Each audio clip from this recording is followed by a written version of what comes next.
नमस्कार. आज मिस्टरांची फरमाईश होती कारल्याची भाजी. चला म्हटलं आता आपण कारले बनवू. तर कारले वरून शिलून घ्यायचे, आतून थोडे कट करून घ्यायचे, बिया काढून घ्यायच्या. झाले आपले पूर्ण कारले शिलून घेतले.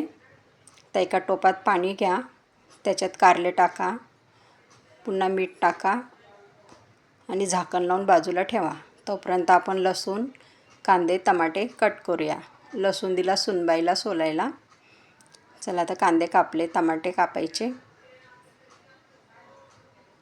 तर कारले बाजूला काढा, धुवून घ्या. पुन्हा दुसऱ्या टोपात पाणी टाका, थोडंसं मीठ टाका आणि शिजायला ठेवा. तर पुन्हा आपले लसूण मिरची कट करून झालेली आहे. आता हे आपण एका बाउलमध्ये भरून घेऊ. माझ्यापाशी शेंगदाण्याचं कूट नव्हतं, म्हणून मी आपली घरात नेहमी वापरायची शेंगदाण्याचं तिखट आपल्या घरात असतंच ते वापरलेलं आहे. ते टाकलं. 4 चम्मच हळद, मीठ. ते छान मिक्स करून घ्यायचं. पुन्हा मिक्स केलं. त्याच्यात अर्धा लिंबू टाकायचा, त्याच्याने कडवटपणा लागत नाही कारल्याला. आता मिक्स करून झालं. आता आपण कारल्यामध्ये चांगलं दाबून भरूया. पूर्ण भरून झालेले आहेत.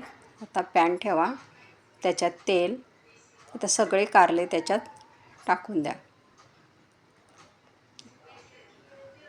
वरून झाकण ठेवा, 5 मिनिटांनी बघा. पुन्हा पलटी करा. आता उरलेला मसाला त्याच्यावर टाका. पुन्हा झाकण ठेवा. पुन्हा 5 मिनिटांनी काढा. पुन्हा पलटी करा. पुन्हा बघा. तर बघा, छान झालेले आहेत आपले कारले तयार.